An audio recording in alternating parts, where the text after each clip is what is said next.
di channel Konstitusionalis. Ya, kemarin kami sempat menyelenggarakan satu diskusi yang temanya tentang problematik penanganan Perpu di Mahkamah Konstitusi. Nah, tapi karena dalam diskusi itu tidak sempat ditayangkan secara live di YouTube Konstitusionalis, sehingga saya coba membuat kembali ulasan berdasarkan slide yang juga saya tampilkan dalam acara diskusi pada hari Minggu tanggal 17 Mei kemarin. Ya, jadi tema diskusi yang diadakan kemarin tanggal 17 Mei 2020, saya mengangkat tentang problematik pengujian Perpu di Mahkamah Konstitusi. Nah, sebagaimana kita ketahui bahwa belakangan ini pemerintah mengeluarkan Perpu nomor 1 tahun 2020 tentang COVID-19. Perpu tersebut memunculkan pro dan kontra di kalangan masyarakat. Nah, yang kontra tentunya melakukan upaya uji material ke Mahkamah Konstitusi. Sepanjang yang saya ketahui ada 3 perkara yang menguji Perpu nomor 1 tahun 2020, yaitu perkara nomor 23 tahun 2020, perkara nomor 24 tahun 2020, dan perkara nomor 25. Namun pada tanggal 12 Mei 2020, Perpu nomor 1 tahun 2020 sudah disetujui menjadi undang-undang dalam sidang paripurna. Tinggal menunggu Presiden mengesahkan dan mengundangkan melalui Menkumham dalam lembaran negara. Kalau dalam konstitusi itu ada masa 30 hari diberikan waktu kepada Presiden untuk mengesahkan dan mengundangkan, yaitu di pasal 20 ayat 5. Ketika sudah melewati masa 30 hari, maka otomatis Perpu tersebut sah menjadi undang-undang. Nah, ini yang menjadi alasan dari para pemohon perkara nomor 25 kemudian mencabut perkaranya karena dianggap DPR sudah menyetujui. Padahal sebenarnya selama belum disahkan oleh Presiden, maka Perpu itu masih tetap dalam objek Perpu, sehingga masih dalam kewenangan Mahkamah Konstitusi untuk memeriksa, mengadili, dan memutus.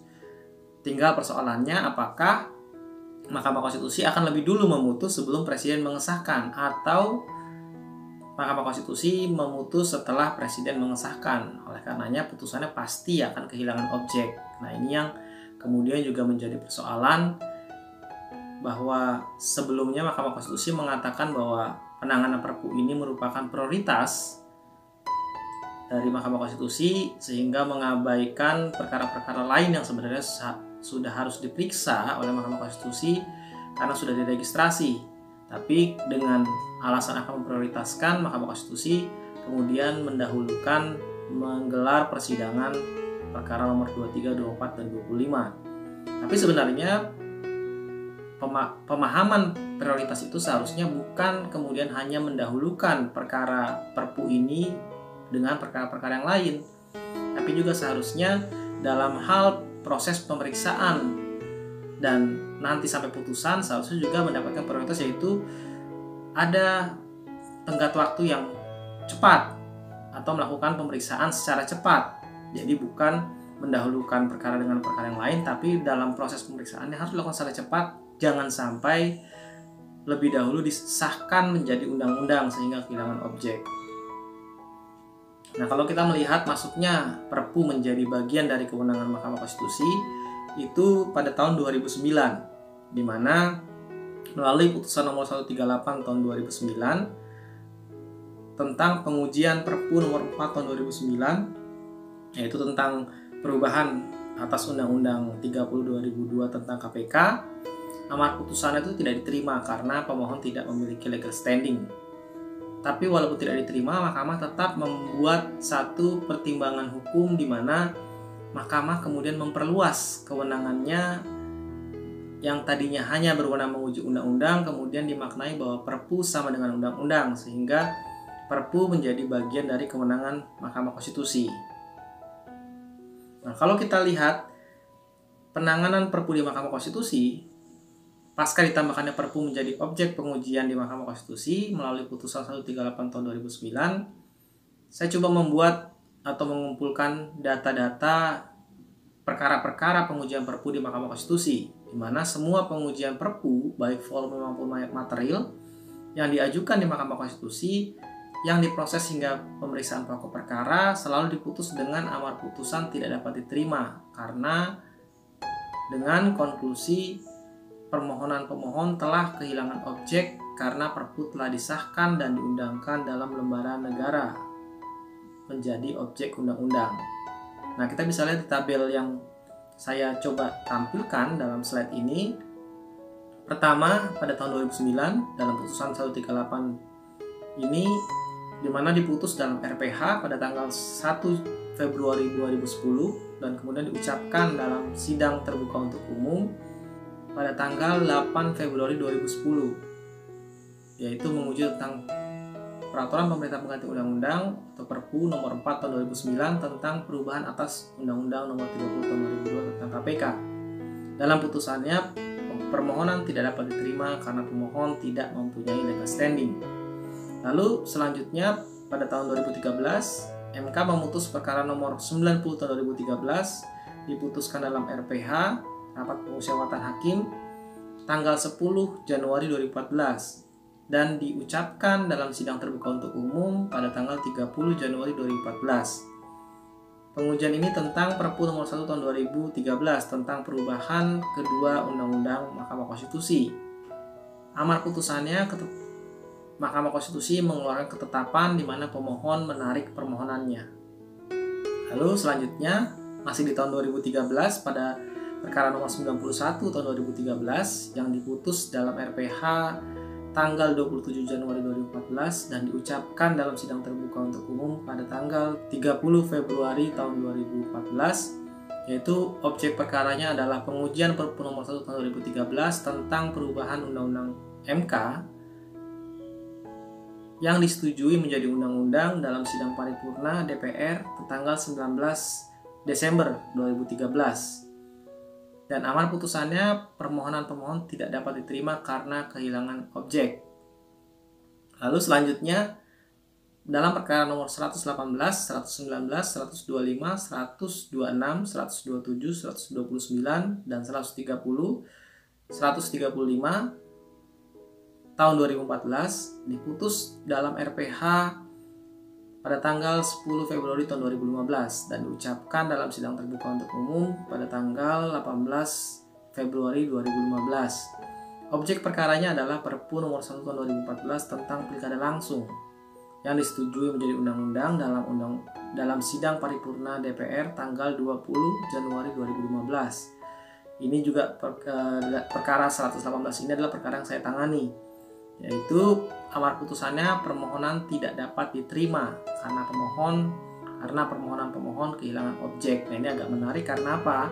Karena pada saat Mahkamah memeriksa dan mengadili perkara saya ini 118 itu sebenarnya MK sudah selesai proses pemeriksaannya jauh sebelum DPR menyetujui Perpu ini menjadi undang-undang, bahkan juga jauh sebelum Presiden mengesahkan menjadi undang-undang. Tapi kemudian sekitar mungkin kurang lebih 1 bulan itu setelah DPR dan Presiden kemudian mengesahkan Perpu menjadi undang-undang, baru MK menggelar sidang pengucapan putusan.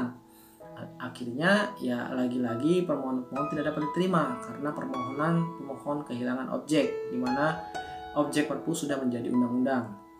Lalu selanjutnya dalam perkara nomor 85 tahun 2017 yang diputus dalam RPH tanggal 27 November tahun 2017 dan diucapkan dalam sidang terbuka untuk umum pada tanggal 28 November tahun 2017. Objek perkara Perpu 1 2017 tentang akses informasi keuangan untuk kepentingan perpajakan.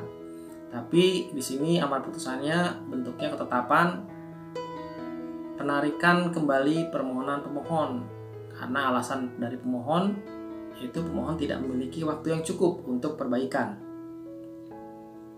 Lalu selanjutnya dalam perkara nomor 50 tahun 2017 yang diputus dalam RPH tanggal 30 Oktober 2017 diucapkan tanggal 7 November 2017, objek perkara Perpu nomor 2 tahun 2017 tentang perubahan atas Undang-Undang nomor 17 tahun 2013 tentang Ormas. Dalam perkara ini bentuknya adalah ketetapan mengabulkan penarikan kembali permohonan pemohon, dan kemudian di objek perkara yang sama ada juga perkara nomor 38, 39, 41, 48, 49, 52, 56, dan 64 tahun 2017 yang diputus tanggal 30 November tahun 2017 dan diucapkan tanggal 5 Desember 2017. Objeknya itu sama, Perpu 2 2017 tentang Ormas. Perpu ini disahkan dalam sidang paripurna tanggal 24 Oktober 2017 dan diundangkan menjadi undang-undang pada tanggal 22 November tahun 2017. Amar putusannya, permohonan pemohon lagi-lagi tidak dapat diterima atau permohonan pemohon kehilangan objek. Nah, ini yang kemudian menjadi problematik dalam penanganan Perpu di Mahkamah Konstitusi. Di mana yang pertama, masa berlaku Perpu yang terbatas. Lalu kedua, tidak adanya batas waktu proses persidangan pengujian Perpu di Mahkamah Konstitusi. Kenapa? Karena memang walaupun objeknya adalah Perpu yang memiliki masa berlaku yang terbatas, tapi hukum acara yang digunakan oleh Mahkamah Konstitusi tetap masih sama menggunakan hukum acara pengujian undang-undang yang tentunya tidak mempunyai batas waktu pemberlakuannya. Lalu kemudian yang ketiga, proses masa sidang paripurna yang sering dipercepat oleh DPR saat mengetahui Perpu diuji ke Mahkamah Konstitusi. Menariknya, kalau tidak diuji ke Mahkamah Konstitusi, itu DPR biasanya agak lambat untuk menggelar proses masa sidang paripurna untuk membahas persetujuan atau penolakan Perpu. Tapi kemudian ketika proses Perpu itu sudah masuk dalam Mahkamah Konstitusi, maka biasanya itu dipercepat sehingga memungkinkan persetujuan DPR dan pengundangan Perpu itu menjadi undang-undang lebih dahulu daripada putusan Mahkamah Konstitusi. Lalu yang terakhir, yang keempat, Mahkamah Konstitusi belum pernah memutus perkara Perpu sebelum disahkan Presiden, sebelum diundangkan dalam lembaran negara. Sehingga banyak pertanyaan apakah perlu kewenangan MK menangani Perpu ditinjau kembali karena dinilai memberikan harapan tanpa adanya kepastian atau bahkan melakukan justice delay. Nah, kalau kita melihat kewenangan Mahkamah Konstitusi dalam Undang-Undang Dasar 1945, di situ ada, ya ini di pasal 24C ayat 1, di situ ada 4 kewenangan, yaitu menguji undang-undang terhadap Undang-Undang Dasar 1945, lalu kemudian memutus sengketa kewenangan lembaga negara yang kewenangannya diberikan oleh Undang-Undang Dasar, dan ketiga memutus pembubaran partai politik, dan terakhir memutus perselisihan tentang hasil pemilihan umum. Tapi kita fokus kepada kewenangan menguji undang-undang terhadap Undang-Undang Dasar 1945 yang kemudian diperluas melalui putusan 138/2009 termasuk objek Perpu. Ya, kalau kita lihat pembatasan perluasan makna atas ketentuan norma yang telah diatur secara eksplisit dan limitatif dalam Undang-Undang Dasar 1945, sebenarnya di kemudian hari, yaitu di tahun 2014, Mahkamah Konstitusi mengeluarkan suatu putusan yang di dalamnya terkandung tafsir yang pada pokoknya melarang Mahkamah Konstitusi untuk memperluas atau mengurangi suatu ketentuan norma yang telah diatur secara eksplisit dan limitatif dalam Undang-Undang Dasar. Nah, kalau kita lihat dalam pertimbangan hukumnya, dalam putusan MK nomor 97 tahun 2013, di sini mengutip putusan pertimbangan hukum putusan MK nomor 1 tahun 2014. Nah, ini kenapa kemudian putusan tahun 2013 bisa mengutip 2014, karena memang di MK biasa seperti itu. Tidak selamanya tahun 2000 yang lebih dahulu itu diputus terlebih dahulu daripada tahun yang sebelumnya. Bisa juga seperti dalam perkara ini. Putusan di tahun 2013, perkara yang diajukan pada tahun 2013 itu diputus setelah perkara lain yang diajukan pada tahun 2014. Karena memang banyak juga perkara-perkara yang menunggu putusan itu sampai mungkin ada setahun. Dalam perkara yang saya tangani ada 2 perkara yang saya tunggu kurang lebih hampir setahun baru MK memutus setelah selesai masa persidangan.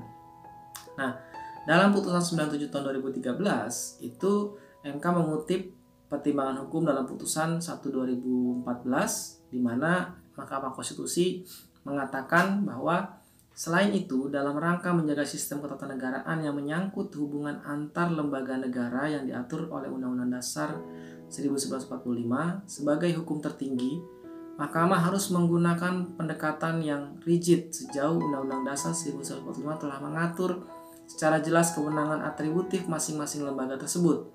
Dalam hal ini, Mahkamah terpaksa harus melakukan penafsiran atas ketentuan yang mengatur sebuah lembaga negara, maka Mahkamah harus menerapkan penafsiran original intent, tekstual, dan gramatikal yang komprehensif, yang tidak boleh menyimpang dari apa yang telah secara jelas tersurat dalam Undang-Undang Dasar 1945, termasuk juga ketentuan tentang kewenangan lembaga negara yang ditetapkan oleh Undang-Undang Dasar 1945. Apabila Mahkamah tidak membatasi dirinya dengan penafsiran secara rigid, tetapi melakukan penafsiran secara sangat bebas terhadap ketentuan yang mengatur lembaga negara dalam Undang-Undang Dasar 1945, sama artinya Mahkamah telah membiarkan pembentuk undang-undang untuk mengambil peran pembentuk undang-undang dasar, dan akan menjadi sangat rawan terjadi penyalahgunaan kekuasaan manakala Presiden didukung oleh kekuatan mayoritas DPR, atau bahkan Mahkamah sendiri yang mengambil alih fungsi pembentuk undang-undang dasar untuk mengubah Undang-Undang Dasar 1945 melalui putusan-putusannya.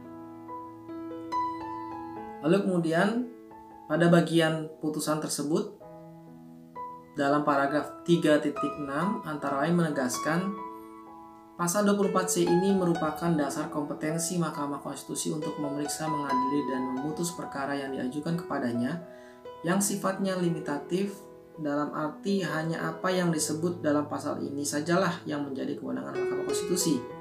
Terhadap kewenangan dimaksud, di satu pihak tidak dapat ditambahkan kewenangan lain, dan di lain pihak tidak dapat dikurangi kecuali karena adanya perubahan terhadap pasal dimaksud yang terjadi dengan jalan perubahan Undang-Undang Dasar 1945 sebagaimana diatur dalam pasal 37.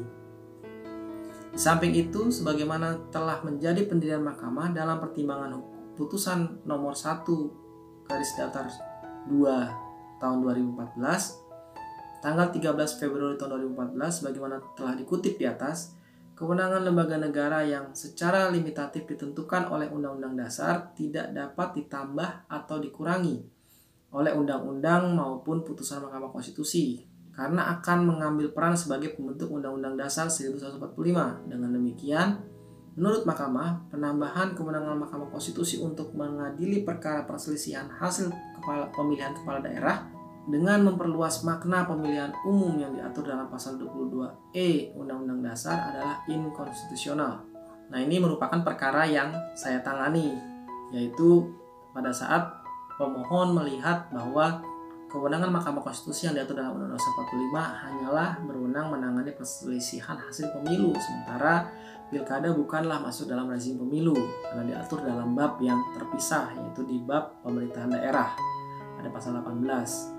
Nah, karena tidak secara rigid atau tidak secara eksplisit diberikan kewenangan Mahkamah Konstitusi untuk menangani pilkada dalam pasal 24C ayat 1 hanya untuk menangani perselisihan hasil pemilihan umum, maka kami memandang MK tidak berwenang menangani pilkada, dan Mahkamah Konstitusi sependapat dengan argumentasi yang kami ajukan, sehingga Mahkamah Konstitusi pun mengatakan sebagaimana tadi yang sudah dibacakan bahwa Mahkamah Konstitusi tidak bisa memperluas ataupun mengurangi ataupun menambahkan kewenangan yang telah diatur dalam Undang-Undang Dasar secara eksplisit dan limitatif.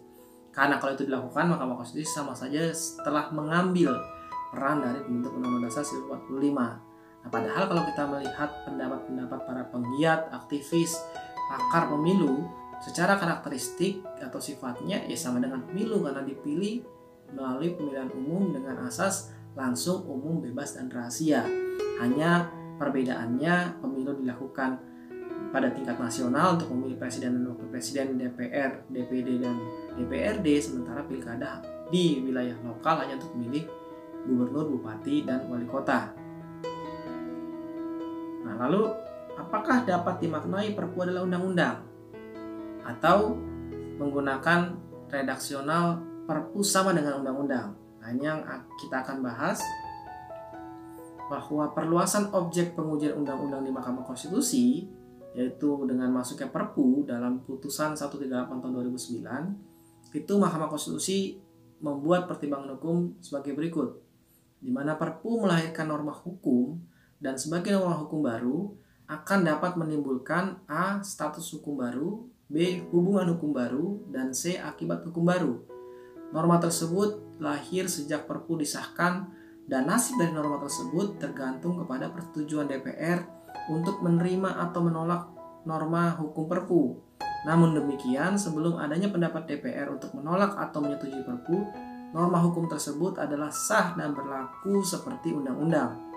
Oleh karena dapat menimbulkan norma hukum yang kekuatan mengikatnya sama dengan undang-undang, maka terhadap norma yang terdapat dalam Perpu tersebut, Mahkamah dapat menguji apakah bertentangan secara material dengan Undang-Undang Dasar 1945. Dengan demikian, Mahkamah berwenang untuk menguji Perpu terhadap Undang-Undang Dasar sebelum adanya penolakan atau persetujuan oleh DPR. Dan setelah adanya persetujuan DPR, karena Perpu tersebut telah menjadi undang-undang. Itu di paragraf 3.13 halaman 20-21. Teman-teman bisa melihat. Lalu kemudian dalam putusan 138 tahun 2009, Mahkamah Konstitusi memberikan 3 syarat kegentingan yang memaksa sebagaimana ditentukan dalam pasal 22 ayat 1 Undang-Undang Dasar yang merupakan syarat sahnya pembentukan Perpu. Yang pertama, adanya keadaan yaitu kebutuhan mendesak untuk menyelesaikan masalah hukum secara cepat berdasarkan undang-undang. Yang kedua, undang-undang yang dibutuhkan tersebut belum ada sehingga terjadi kekosongan hukum, atau ada undang-undang tapi tidak memadai. 3. Kekosongan hukum tersebut tidak dapat diatasi dengan cara membuat undang-undang secara prosedur biasa karena akan memakan waktu yang cukup lama, sedangkan keadaan yang mendesak tersebut perlu kepastian untuk diselesaikan. Dalam putusan nomor 1 dan nomor 2 tahun 2014, terdapat satu kondisi di mana Perpu harus mempunyai akibat yaitu sontak segera untuk memecahkan permasalahan hukum. Artinya ada penambahan satu keadaan yang harus dipenuhi oleh Presiden ketika ingin mengeluarkan atau menerbitkan Perpu. Nah, putusan 138 tahun 2009 tentunya tidak secara bulat diputus oleh 9 hakim Mahkamah Konstitusi. Ada yang mengambil pilihan untuk berposisi dissenting opinion atau tidak setuju. Ada juga yang setuju namun punya pendapat yang berbeda. Nah, untuk yang setuju dengan pendapat yang berbeda, itu ada Hakim Konstitusi Profesor Mahfud MD. Dimana kalau kita lihat pendapatnya, saya coba ambil beberapa kutipan-kutipan yang fokus kepada pokok dari pendapat Profesor Mahfud MD dalam putusan 138 tahun 2009. Dimana Hakim Konstitusi Mahfud MD mengatakan jika dirunut dari original intent, tafsir historik, tafsir gramatik, dan logika hukum, seharusnya Mahkamah Konstitusi tidak bisa melakukan pengujian yudisial atau judicial review atas peraturan pemerintah pengganti undang-undang atau Perpu terhadap Undang-Undang Dasar 1945. Sebab menurut pasal 24C ayat 1, Mahkamah hanya menguji undang-undang terhadap Undang-Undang Dasar. Kalimat dalam pasal 24C ayat 1 tersebut sangat jelas hanya menyebut undang-undang dan tidak menyebut Perpu. Seandainya Mahkamah diperbolehkan menguji Perpu, tentu Undang-Undang Dasar menyebut secara eksplisit pembolehan tersebut sebab secara formal Undang-Undang Dasar membedakan dan menempatkan secara berbeda penyebutan atau pengaturan antara undang-undang dan Perpu. Undang-undang diatur dalam pasal 20, sedangkan Perpu diatur dalam pasal 22. Namun, akhir-akhir ini ada perkembangan penting dalam ketatanegaraan kita sehingga saya harus menyetujui agar Perpu dapat diuji konstitusionalitasnya oleh Mahkamah Konstitusi, terutama melalui titik tekan dalam penafsiran konstitusi. Dalam kaitan antara perkembangan ketatanegaraan dan pengujian Perpu ini, saya melihat perlu penafsiran atas isi Undang-Undang Dasar 1945 tidak hanya bertumbuh pada original intent, tafsir historik, dan tafsir gramatik, melainkan harus menekankan pada penafsiran sosiologis dan teologis. Perkembangan ketatanegaraan di lapangan yang menjadi alasan bagi saya untuk menyetujui dilakukannya judicial review terhadap Perpu oleh Mahkamah Konstitusi. Berdasarkan hal-hal tersebut, maka saya menyetujui Perpu dapat diuji oleh Mahkamah Konstitusi melalui penekanan pada penafsiran sosiologis dan teologis. Penekanan pilihan atas penafsiran yang demikian memang agak mengesampingkan penafsiran historis dan gramatik, bahkan keluar dari original intent ketentuan tentang Perpu sebagaimana diatur dalam pasal 22 Undang-Undang Dasar 1945. Hal ini dilakukan justru untuk melindungi kepentingan original intent pasal-pasal dan prinsip-prinsip lain yang juga ada di dalam Undang-Undang Dasar 1945. Pilihan pandangan ini semata-mata didasarkan pada prinsip dalam menjaga tegaknya konstitusi, yakni tidak boleh ada satu detik pun ada peraturan perundang-undangan yang berpotensi melanggar konstitusi tanpa bisa diluruskan atau diuji melalui pengujian yudisial. Nah, selain concurring opinion yang dilakukan oleh Mahfud MD, ada juga dissenting opinion yang dikeluarkan oleh Hakim Konstitusi Muhammad Alim, di mana Muhammad Alim tidak sependapat dengan dasar menggunakan tafsir original intent tekstual dan gramatikal pasal 24C ayat 1. Muhammad Alim mengatakan bahwa akan tetapi jikalau muatan materi Perpu bukan muatan yang seharusnya diatur dalam undang-undang atau materi muatan Perpu yang di luar kewenangan presiden atau jelas-jelas bertentangan dengan konstitusi, misalnya presiden mengeluarkan Perpu yang berisi atau materinya membekukan atau membubarkan DPR karena bertentangan dengan pasal 7C Undang-Undang Dasar 1945, maka Mahkamah Konstitusi berwenang mengadili pengujian Perpu tersebut, walaupun belum mendapat persetujuan atau penolakan dari DPR dalam persidangan yang berikutnya. Apalagi kalau materi Perpu itu adalah pembubaran DPR, sudah tidak ada DPR yang menyetujui atau menolak Perpu tersebut. Bahwa Perpu nomor 4 tahun 2009 menurut saya isinya masih dalam kewenangan presiden serta tidak bertentangan dengan Undang-Undang 1945, maka saya berpendapat Mahkamah Konstitusi tidak berwenang mengadili permohonan aku. Oleh karena itu, permohonan para pemohon harus dinyatakan tidak dapat diterima. Nah, jadi kalau melihat dari pendapat Muhammad Alim, sebenarnya dia melihat secara kasuistik, tergantung perpunya. Ketika Perpu itu dikeluarkan dengan materi muatan yang tidak sesuai dengan sebagaimana diatur dalam konstitusi atau kewenangan tidak sesuai dengan kewenangan presiden, maka Perpu bisa saja diuji di Mahkamah Konstitusi. Tapi kalau sudah sesuai dengan kewenangan presiden, maka tidak bisa diuji ke Mahkamah Konstitusi karena nanti itu menjadi wilayahnya DPR untuk menentukan sebagaimana diatur dalam pasal 22. Ya, selanjutnya terkait dengan tafsir Mahkamah Konstitusi terhadap kedudukan Perpu dengan undang-undang dalam putusan nomor 1 dan 2 tahun 2014. Nah, inilah putusan yang memberikan tafsir bahwa Perpu sama dengan undang-undang yang juga telah dimasukkan dalam pertimbangan hukum putusan nomor 138 tahun 2009, di mana putusan nomor 1 dan nomor 2 tahun 2014 yang juga mengutip putusan nomor 138 tahun 2009 mengatakan bahwa Mahkamah dalam putusan nomor 138 tahun 2009 tanggal 8 Februari 2010 telah dengan jelas menyatakan bahwa oleh karena materi Perpu adalah sama dan setingkat dengan materi undang-undang, maka Mahkamah berwenang untuk menguji apakah Perpu tersebut bertentangan atau tidak bertentangan dengan Undang-Undang Dasar 1945. Presiden berwenang untuk mengeluarkan Perpu hanya dalam keadaan kegentingan yang memaksa. Syarat ini ditetapkan oleh konstitusi yang oleh karenanya mengikat. Tanpa adanya kegentingan yang memaksa, Presiden tidak berwenang untuk membuat Perpu. Materi muatan Perpu adalah materi muatan undang-undang, mempunyai daya berlaku seperti undang-undang, mengikat umum sejak diundangkan. Artinya sama dengan produk legislatif yaitu undang-undang. Dalam negara demokrasi, produk legislatif dibentuk oleh lembaga perwakilan rakyat atau parlemen. Perpu yang sama materi dan kekuatannya dengan undang-undang tidak dibentuk oleh presiden bersama DPR, tapi hanya dibentuk oleh presiden seorang diri. Oleh karenanya, sangat beralasan jika Undang-Undang Dasar 1945 memberikan syarat dalam keadaan apa Perpu dapat dibentuk oleh presiden, yaitu keadaan kegentingan yang memaksa. Nah, di sini saya coba membuat tabel terkait dengan substansi Perpu yang menjadi problema ketika tidak dapat diuji di Mahkamah Konstitusi. Kalau kita lihat pada tabel sebelah kiri, di mana Perpu melahirkan norma hukum dan sebagai norma hukum baru akan dapat menimbulkan status hukum baru, hubungan hukum baru, dan akibat hukum baru.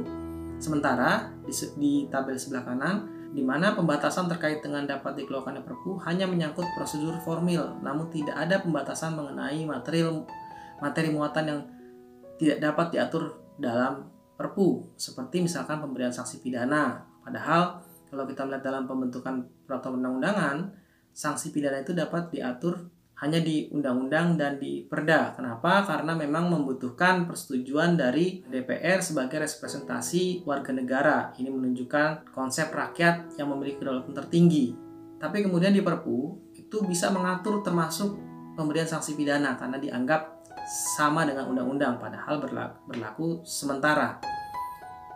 Lalu yang kedua, pembatasan hak asasi manusia juga dapat dilakukan melalui Perpu, dan pengaturan hak politik yang tentunya ini sangat berpotensi terjadi abuse of power juga dapat diatur dalam materi muatan Perpu.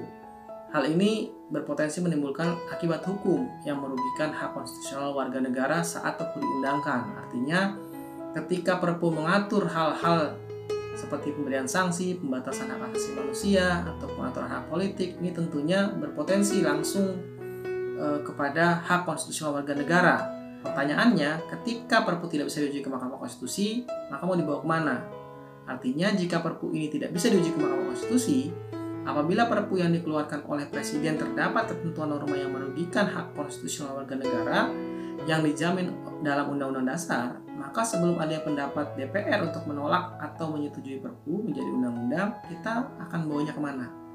Nah, inilah yang kemudian menjadi pertimbangan bahwa memang dapat dimungkinkan kemudian Perpu diuji ke Mahkamah Konstitusi. Hanya tentunya perlu ada beberapa catatan yang saya akan jelaskan dalam rekomendasi yang saya buat, di mana saya berdasarkan pengalaman praktek di Mahkamah Konstitusi dan juga beberapa kali menangani pengujian Perpu.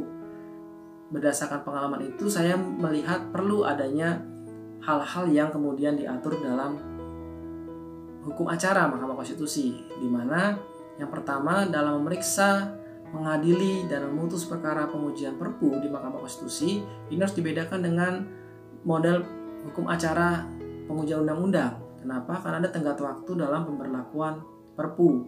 Nah, sehingga penting adanya pembedaan hukum acara dalam menangani pengujian undang-undang dengan Perpu, di mana untuk pengujian Perpu dibutuhkan tenggat waktu.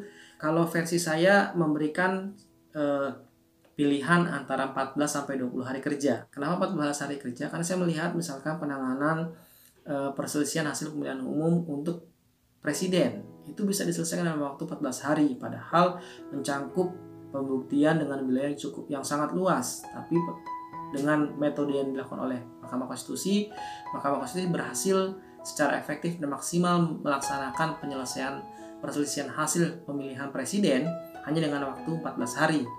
Nah, ini yang kemudian bisa diterapkan juga dalam pemeriksaan Perpu. Nah, selain itu juga kalau kita melihat dalam perselisihan hasil pemilihan umum, itu ketika Mahkamah Konstitusi sedang menangani penanganan perselisihan hasil pemilihan umum, maka perkara-perkara pengujian undang-undang dan perkara lain itu bisa dapat ditunda dulu prosesnya, sehingga fokus kepada penanganan perselisihan hasil pemilihan umum. Nah, demikian juga ketika Mahkamah Konstitusi sedang menangani pengujian Perpu, maka sebenarnya agenda pengujian undang-undang bisa juga ditunda untuk fokus kepada penanganan Perpu dengan proses persidangan yang cepat. Dalam waktu 14 hari MK sudah putus, bahkan lebih cepat lebih bagus.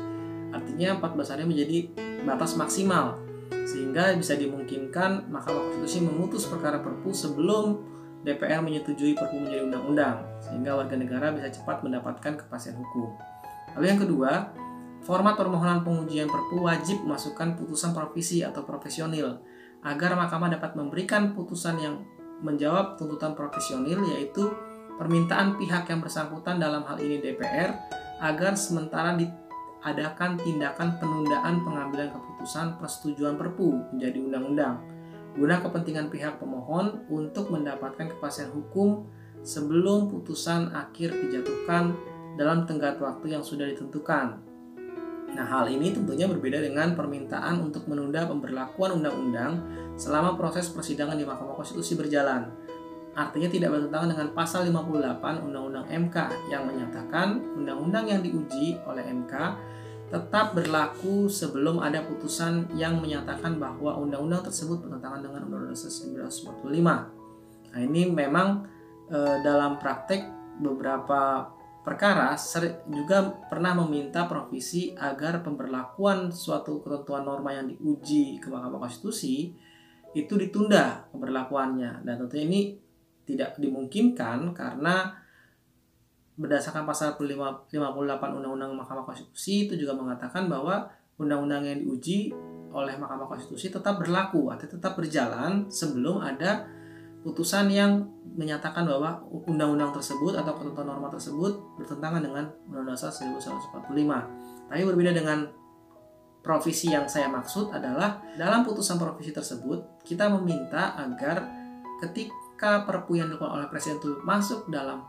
proses pengujian di Mahkamah Konstitusi, maka DPR harus menunda agendanya untuk menyelenggarakan sidang yang akan membahas tentang persetujuan atau penolakan Perpu.